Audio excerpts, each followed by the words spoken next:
Impact, nouvelle sortie, nouveau numéro.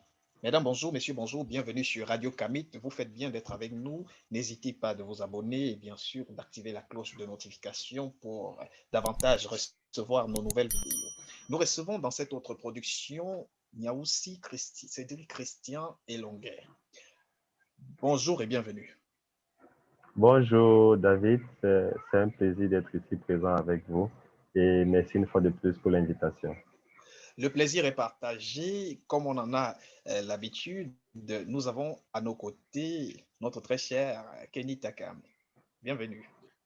Oui, bonjour, bonjour David et bonjour Christian et Longuet. Merci.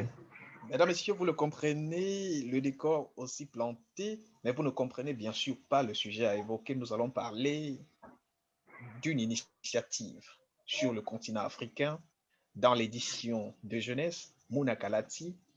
Du coup, je voudrais, avant de lancer les débats, Cédric, te demander deux choses. La première, c'est de me permettre de te tutoyer. Pas de souci. Et la deuxième chose, c'est de me permettre de réaliser, ça c'est un rêve, un fantasme, vous pouvez le prendre ainsi, d'essayer de tenter de te présenter. Ok, pas de souci. Tu es, je commence par là, par les diplômes, parce que ça peut intéresser les gens, diplômé de l'Université Senghor d'Alexandrie, un master en management des industries culturelles. Tu es diplômé de l'Université de Tchang, c'est au Cameroun, un master en études africaines. Tu es diplômé de l'Université de Lille, c'est en France, un master en management, non, cette fois-là, c'est Ingénierie pédagogique multimédia. En ingénierie pédagogique et multimédia. Tu es diplômé de plusieurs autres centres de formation, plusieurs autres écoles que je n'ose citer, mais surtout, tu as été président de la Senghor Forensi, c'est en Égypte. Tu es aujourd'hui président du réseau panafricain pour la promotion de l'oratoire en Afrique et dans les Caraïbes. Tu es fondateur de Muna Kalati. Et tout le temps que ça me prend, je t'appelle au secours. J'ai tellement oublié de dire, j'ai tellement oublié, mais seulement c'est toi qu'on a en face de nous, c'est tout toi là. Je ne pose plus la question de savoir qui est Cédric Christian et Longuet, mais je te pose la question de savoir, après toutes ces études, après ce tour à travers le monde, tu as décidé de poser valise au Ghana. Peux-tu nous parler de ce pays qui t'accueille et bien sûr de la ville dans laquelle tu résides? Ok, évidemment, avec plaisir. L'une des raisons qui a motivé mon choix de résidence au niveau du Ghana, c'est par rapport à la mentalité ou l'attitude que les Ghanéens ont du monde et de la façon dont ils se projettent au monde. Dans cette mentalité ici, le peuple ghanéen est un peuple fier d'être africain, fier d'être chez eux, qui donne et contribue au développement local. Et c'est quelque chose que j'ai beaucoup apprécié parce que dans beaucoup d'autres pays, on retrouve une jeunesse qui est majoritairement orientée vers l'extérieur, surtout dans les pays francophones où les jeunes, dès que l'opportunité se présente, sont prêts à partir du pays pour ne plus jamais revenir. Mais au Ghana, si je peux prendre cela comme échantillon, sur 10 Ghanéens, on peut en trouver maximum 3 qui ont la volonté de partir de leur pays et de ne plus revenir. Alors qu'ailleurs, surtout dans l'espace francophone, on peut trouver largement 7 citoyens qui sont prêts à quitter leur pays et à ne plus revenir parce qu'ils ne sont pas dans les conditions du bien-être qu'il faut au niveau du pays. Donc, sur le point de vue identitaire, ils sont très affinés, ils valorisent beaucoup la culture africaine. Et en tant qu'afropolitain, en tant que citoyen africain et citoyen monde, cela a été un plaisir pour moi de trouver ce pays-là où on est fier d'être africain et où on n'a pas une victimisation. Il n'y a pas trop d'identité victimée au niveau du Ghana. Ça veut dire, pour le Ghanéen, l'étranger, c'est l'étranger. Ils n'ont pas une idolâtrie de ce qui est étranger ou de ce qui est blanc. Ici, l'Européen est comme un citoyen normal. Il n'y a pas de déification ou de trop d'élévation. Donc, en tant qu'Afropolitain, c'est un pays où je me sens à l'aise. Et enfin, le Ghana me rappelle le père du panafricanisme, Kwame Nkrumah, et tout le travail qu'elle a eu à mener. Donc, c'est pour toutes ces raisons et d'autres raisons personnelles par rapport à ma foi chrétienne qui m'ont amené à me poser au niveau du Ghana. Alors, merci. Et je n'oublie pas une chose, tu es Camerounais, tout de même, quelques attachements avec ce pays d'Afrique centrale, quand même, tu as gardé.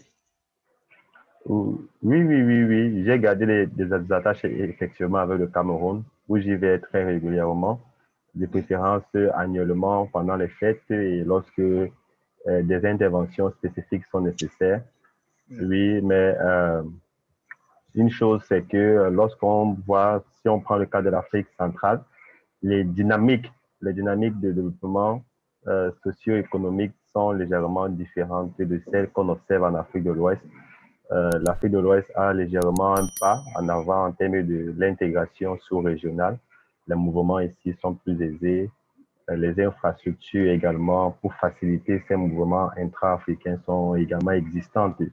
Et le degré de corruption, bien que également présent, il n'est pas aussi évident ou manifeste comme on peut l'observer dans d'autres pays francophones, dont je préférerais taire le nom.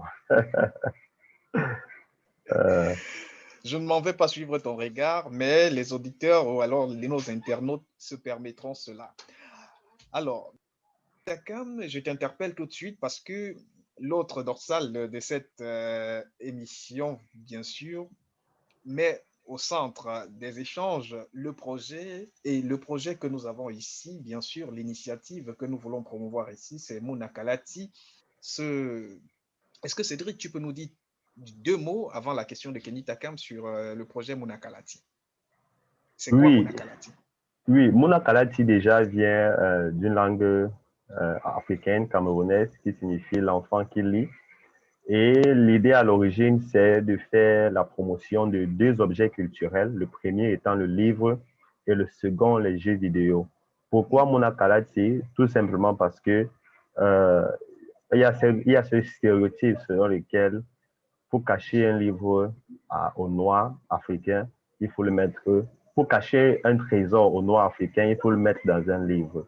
Il y a cette idée selon laquelle la culture n'est pas une partie intégrante la lecture n'est pas une partie intégrante de la culture africaine qui, il semblerait, serait majoritairement orale, alors que tel n'est pas le cas. Toutes les civilisations ont une phase orale. Donc, Munakalati vient donc pour promouvoir la lecture, pour promouvoir le livre, mais particulièrement le livre pour enfants. Parce que s'il est vrai qu'on se plaint que le noir ne lit pas, c'est parce qu'on ne fait pas suffisamment, comment dire, la promotion du livre pour enfants. Si durant l'enfance, on n'a pas un contact avec le livre, c'est difficile qu'on puisse aimer la lecture lorsqu'on est adolescent ou lorsqu'on grandit. Donc, il est important donc de faciliter l'accès des enfants aux livres le plus tôt possible, que ce soit à 6 mois, 1 an.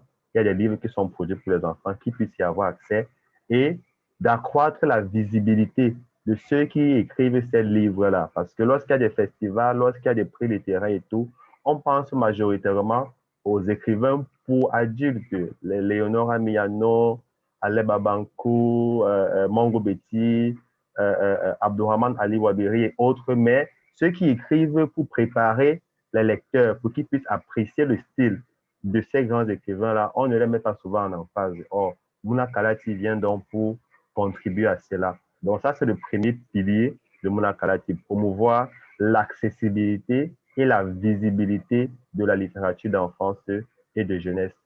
Ça, c'est le premier pilier. Pour le second pilier, on fait pareil avec les jeux africains, tout simplement parce qu'on a également constaté qu'il y a beaucoup de jeux qui existaient durant nos enfances, mais qui aujourd'hui disparaissent de plus en plus. dont Moula Kalati dont met également en valeur les jeux vidéo, les jeux numériques produits par les Africains et encourage la promotion des acteurs de la filière.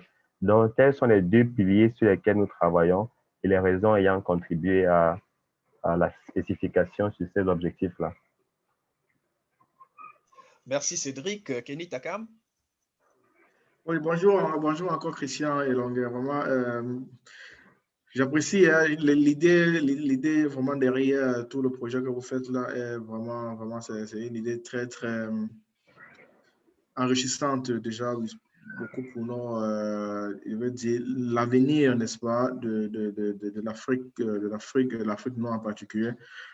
Parce que, comme tu l'as bien noté, nous, on ne lit pas. Et la plupart du temps, lorsqu'on lit des livres, ce sont des livres qui ne font pas appel à nos cultures ou bien aux valeurs même de l'Afrique. Donc, vraiment beaucoup de chapeau pour ce point-là. Je ne sais vraiment pas à quel niveau, vous ne savez pas à quel point justement l'impact justement de ce que vous êtes en train de faire. Donc, ma question en fait revient justement sur l'impact de vos projets, bien évidemment, parce que comme tu nous as dit, tu es basé au Ghana, par exemple, et je voudrais savoir au niveau de l'Afrique noire en général, non? Quel est l'impact même de vos livres, de vos initiatives dans nos communautés? Que ce soit les communautés même qui sont au niveau local, donc en Afrique, et aussi au niveau européen. Donc, je veux savoir quel est l'impact, si vraiment vous réussissez à atteindre, à écouter ou bien à toucher même de près ces familles africaines. Ok, merci. Donc, notre impact est atteint à travers les différents programmes que nous avons mis en place. Déjà, l'idée pour nous était de nous différencier des organisations existantes qui font la promotion du livre et de la lecture. Et c'est la raison pour laquelle nous nous spécifions sur le livre pour enfants et la lecture pour enfants. Ça veut dire la lecture générale ou la lecture pour adultes n'est pas une de nos priorités. Donc, par rapport à nos programmes, donc, on a 3 axes pour pouvoir atteindre notre impact. Nous avons au niveau de la recherche et de la documentation, nous avons au niveau des formations et animation culturelle, et enfin au niveau des plaidoyers. Donc, au niveau du premier pilier, recherche et documentation, nous avons établi des bases de données documentaires sur les acteurs de la filière du livre pour enfants. Comme je l'ai dit en amont, les écrivains qui écrivent pour les enfants en Afrique francophone, par exemple, ils ne sont pas très connus. C'est difficile pour un parent de savoir, OK, j'ai un enfant de 6 mois ou j'ai un enfant de 1 an, je vais lui offrir un livre sur l'environnement. Quel est le livre que je peux lui offrir? Beaucoup de parents ne savent pas. Beaucoup de parents ne savent même pas où pouvoir trouver ces livres-là. Dans notre programme recherche et documentation, développe donc justement ce genre de base de données, des livres avec les différentes références des différents libraires et éditeurs qui publient des livres pour enfants et les résumés de ces différents livres-là pour les parents et pour les libraires. Ça, c'est le premier impact. Oui. Oui, je ne voudrais pas te couper. Vous avez aussi des contenus visuels parce que justement, nous tout petits, là, ils sont plus tentés, n'est-ce pas, et plus intéressés à ce qui est visuel. Donc, je vais parler par exemple de contenus vidéo et audio également, ou voilà, sur des plateformes, je ne vais pas faire la promotion de YouTube ici, mais sur des plateformes où on peut facilement avoir accès comme ça. C'est-à-dire, un enfant, par exemple, on met là Afrique TV, voilà, il va sur Afrique TV, il suit, il y a des contenus un peu sur l'Afrique et aussi des personnages qui ont marqué vraiment, qui ont marqué l'histoire de l'Afrique, quoi. Oui, il y a des initiatives qui sont focalisées spécialement sur cela, sur la production des vidéos d'animation pour un jeune public. Oui, il y a des initiatives, je pense, qui est d'origine camerounaise. Je pourrais partager le lien par la suite. Mais à notre niveau, nous nous focalisons beaucoup plus sur le livre, Donc, avec le programme recherche et documentation, voilà les différentes actions que nous menons. Et ces actions-là, c'est pour que l'information sur les acteurs de la filière soit beaucoup plus visible, que si les gens font des recherches en ligne, qu'ils puissent trouver et avoir accès à ces informations-là et savoir que, hey, en Afrique également, francophone ou en Afrique en général, voilà des auteurs qui travaillent sur la littérature pour enfants. le deuxième pilier de nos activités, c'est au niveau de la formation et de l'animation culturelle. Donc, nous organisons donc régulièrement des ateliers avec les écoles, avec des centres au niveau du Cameroun, particulièrement pour le moment. Donc, récemment, par exemple, en décembre, le 23 décembre, nous avons organisé une activité Lire pour guérir, qui consistait tout simplement à visiter les enfants au niveau de l'hôpital central de Tchang et à leur offrir des livres comme cadeaux et également des cadeaux de Noël. Et l'idée derrière, c'était de sensibiliser les parents sur le fait que Noël n'est pas juste une période pour offrir des poupées, des fusils et autres, mais on peut également offrir des livres comme cadeaux aux enfants.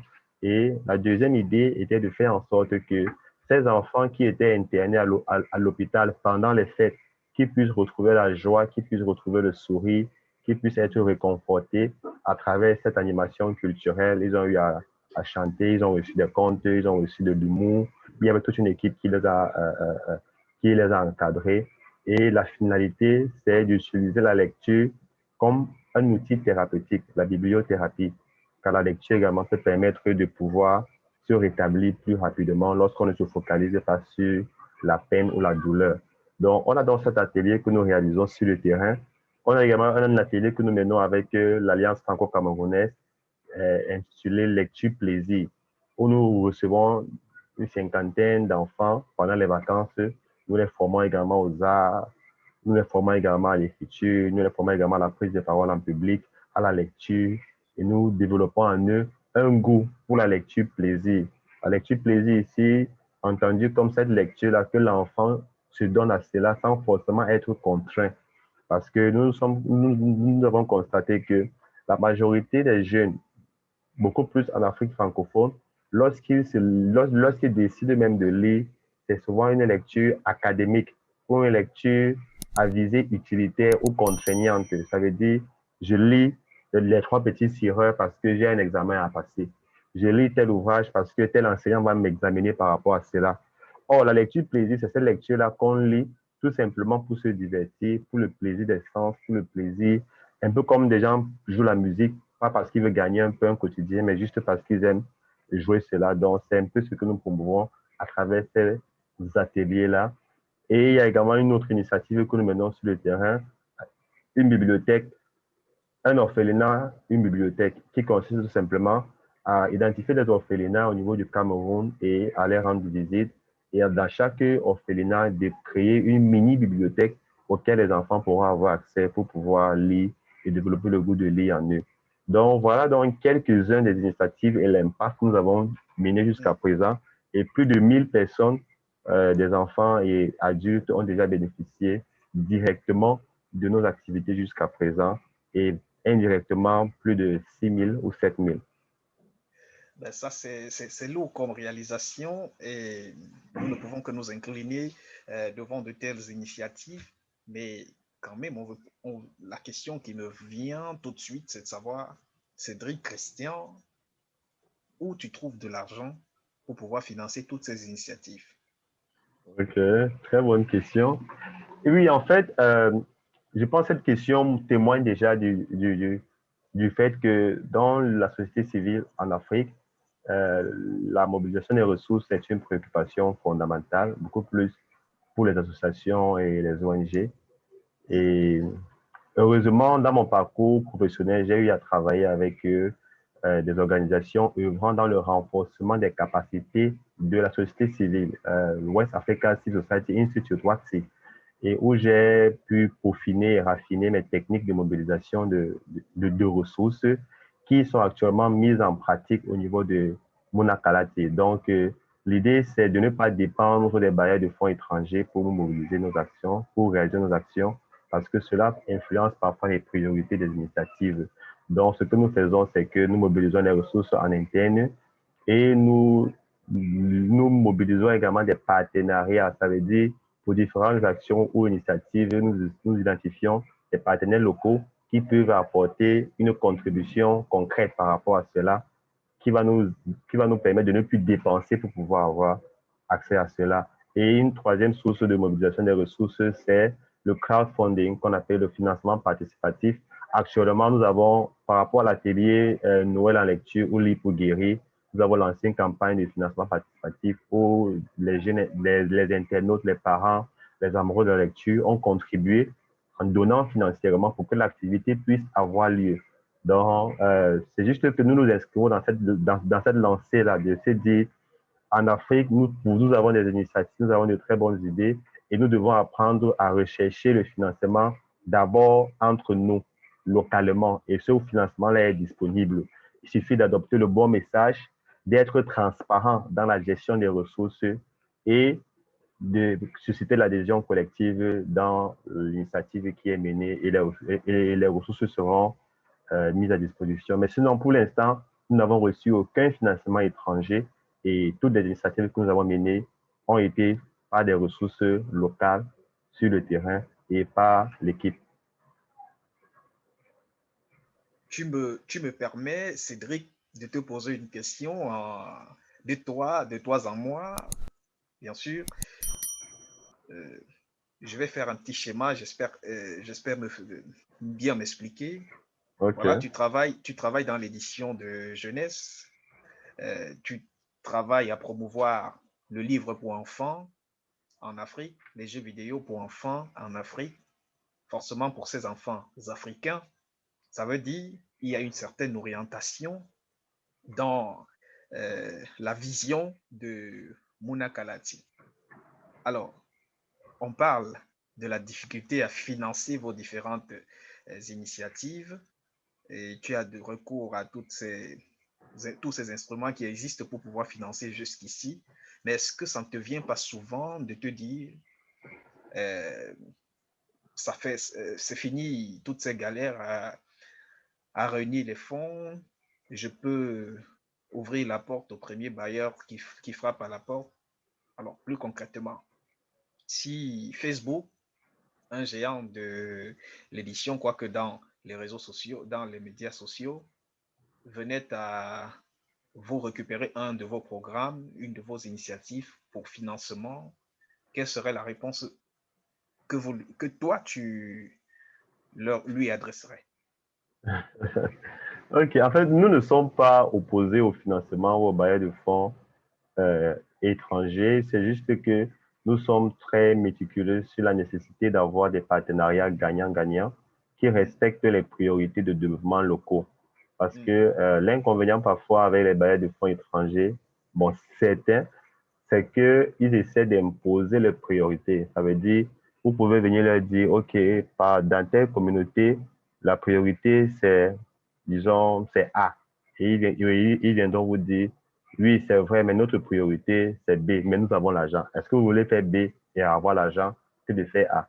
La majorité des ONG, par le passé ou même actuellement, qui suivent donc ces plans imposés, ces priorités imposées par l'étranger, réalisent des initiatives qui sont bien, mais qui ne sont pas durables, puisque cela n'adresse pas la racine même du problème et cela n'intègre pas les acteurs communautaires dans la formulation de la réponse et dans la gestion même et l'implémentation du projet. Donc, nous sommes ouverts au financement externe et s'il y en a qui écoutent cette vidéo par la suite et qui aimeraient nous soutenir, nous sommes tout à fait ouverts, mais c'est juste que dans la définition des priorités, nous voulons que notre point de vue soit considéré. Et nous enverrons vos liens, les liens par lesquels on peut vous avoir, bien sûr, dans le descriptif de cette vidéo. Mais cette question, peut-être encore pour mieux me préciser ma position, c'est dire, alors, si présentement on a vu en Afrique qu'il y a des questions, il y a une urgence d'évoquer certains sujets qui hier étaient tabous. Je parle de la sexualité, je parle de bien d'autres choses, mais je m'arrête à la sexualité qui a fait beaucoup de commentaires dans un pays qui t'est proche, bien sûr, ton pays d'origine, le Cameroun. Est-ce que, pour faire comprendre, est-ce que vous développez aussi une certaine méthode au niveau de Muna Kalati pour faire comprendre certaines choses à ces enfants, ou alors quel est ton point de vue sur le scandale de ces livres qui ont été tant décriés au Cameroun, où la sexualité était banalisée, ce qui allait en contraste avec les réalités culturelles locales? Oui, en fait, je pense que ce sujet a fait beaucoup d'encre au Ghana et dans beaucoup d'autres pays africains. Et cela renvoie tout simplement à la vision qu'on veut donner à l'éducation nationale dans chaque pays et les valeurs qu'on veut transmettre à la jeunesse. Effectivement, cela touche la question de morale et d'éthique dans la mesure où est-ce que c'est à l'État de définir les morales ou les valeurs morales qui doivent être transmises au travers de l'éducation ou alors il y a cette possibilité-là à chacun d'adopter la vision qui lui sied. Donc, moi, personnellement, je pense que là, ça peut être subjectif, mais je pense que c'était une bonne réponse des gouvernements africains, surtout ceux en charge de l'éducation nationale, de rejeter ces agendas-là parce que euh, bien que la morale soit en quelque sorte universelle, il y a des valeurs à préserver en Afrique et je pense justement que une exposition précoce à certaines réalités sur les notions de sexe peuvent compliquer l'identité sexuelle des enfants. Parce que si je prends un cas, l'un des éléments qui a été mis en avant, c'est que on doit donner la possibilité aux enfants de savoir qui peut choisir le sexe auquel ils veulent appartenir. Cela signifie quoi tout simplement? Cela signifie, je peux être physiquement femme, mais je décide que je suis homme. Ou je peux être physiquement homme et je décide que je suis identitairement féminin. Ou alors, tout simplement dire les bigenrés. Il y a tout un ensemble de néologismes qui ont été développés pour soutenir cela. Donc, je pense que, tout comme l'agenda des lois sur l'homosexualité, qui ont majoritairement, jusqu'à-là, été repoussées par la majorité des gouvernements africains, je pense que ces politiques-là, ces livres-là s'inscrivent dans la même lancée. Il s'agit d'un agenda global d'imposer le LGBT, les lois sur l'homosexualité gay, les transsexuels dans les gouvernements, dans les cultures africaines. Et c'est à chaque État, en fonction de ses priorités et de son orientation, de prendre les mesures qu'il faut pour que cela ne se manifeste pas d'après les valeurs qui sont défendues culturellement et qui sont acceptées par la population. Allez, merci Cédric Christian Elonguet. Je rappelle, tu es promoteur de Munakalati qui œuvre dans l'édition de jeunesse, promotion des jeux vidéo pour enfants sur le territoire africain, pleinement couvert par beaucoup d'initiatives déjà portées jusqu'alors. Alors, nous allons bientôt sortir de cet entretien, de cette interview, mais je voudrais, avant de se quitter, te demander ce qui te rend le plus fier depuis le début de cette activité, de ce que quand tu regardes ce que vous avez fait jusqu'ici. Mm -hmm. Wow, OK. Moi, ce qui me rend le plus fier, c'est de voir des vies transformées, c'est de voir la joie manifeste dans le regard des enfants lorsqu'ils ont des livres dans leurs mains. C'est de voir le paysage culturel, littéraire évoluer dans la mesure où de plus en plus d'initiatives mettent l'emphase sur le livre jeunesse et je pense que y avoir contribué est un réel plaisir. Et notre souhait, c'est de voir que dans les 5 prochaines années, qu'on puisse avoir beaucoup plus de prix littéraires, qu'on puisse avoir beaucoup plus d'événements culturels autour du livre pour enfants, autour du jeu vidéo, qu'on puisse, si je prends le cas de l'industrie du jeu vidéo, pour le moment, il n'y a pas suffisamment de centres de formation sur les métiers du jeu vidéo. La majorité des développeurs de jeux vidéo africains ont eu à apprendre cela sur le terrain d'eux-mêmes, les Eham Tawiya au Ghana ou les Olivier Madiba au niveau du Cameroun. Mais il y a cette nécessité-là que les responsables des gouvernements, ceux en charge de l'éducation, qui puissent développer des curriculums qui répondent aux besoins, qui répondent aux tendances vers laquelle les industries culturelles sont en train d'évoluer. Et qu'au niveau du Cameroun, par exemple, qu'on puisse avoir des politiques publiques sur le livre jeunesse et que cela puisse être implémenté pour que davantage de jeunes puissent avoir accès aisé aux livres. Si ce n'est pas physiquement, au moins aujourd'hui avec le numérique, on peut s'appuyer sur cela. Que les auteurs de livres jeunesse, qu'on puisse les récompenser, qu'on puisse les valoriser, qu'on puisse les mettre en avant. Il y a des BDistes, il y a des illustrateurs Christian King Pagna, Alain Serge Nzotap, Kidi Bébé, ils sont très nombreux, qui font un travail formidable, mais qui ne jouissent pas de la visibilité dont ils méritent. C'est un plaisir donc pour nous, au niveau de Mona Karaté, de contribuer à les mettre en avant, d'aider les parents à trouver les livres qu'il faut pour leurs enfants, d'aider les associations à trouver les ressources sur le livre pour enfants nécessaires pour leurs activités.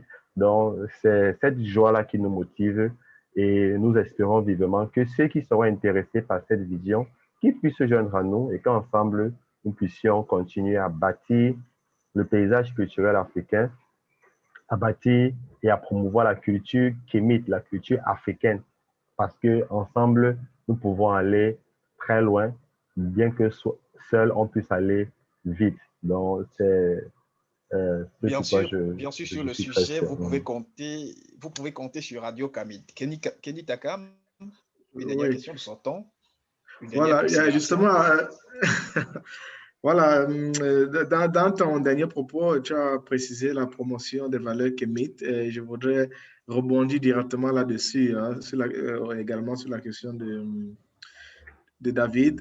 Quelle est la chose, quelle est la chose qui te met vraiment aussi hors de toi lorsque vous devez, par exemple, implémenter, n'est-ce pas, vos initiatives? J'imagine que vous avez souvent de grosses, je veux dire, de gros problèmes, je veux dire, au niveau même des réalisations. Quelle est la chose, une seule chose, hein, pour conclure, quelle est la chose qui te naît par-dessus tout lorsque vous devez mettre en marche un projet? Pour la promotion des valeurs camies, des livres et tout cela, que c'est vraiment des valeurs vraiment dignes. Ce qui me met facilement hors de moi par rapport aux valeurs kamites, c'est de voir des Africains qui sont restés cloisonnés ou prisonniers d'une identité victimaire.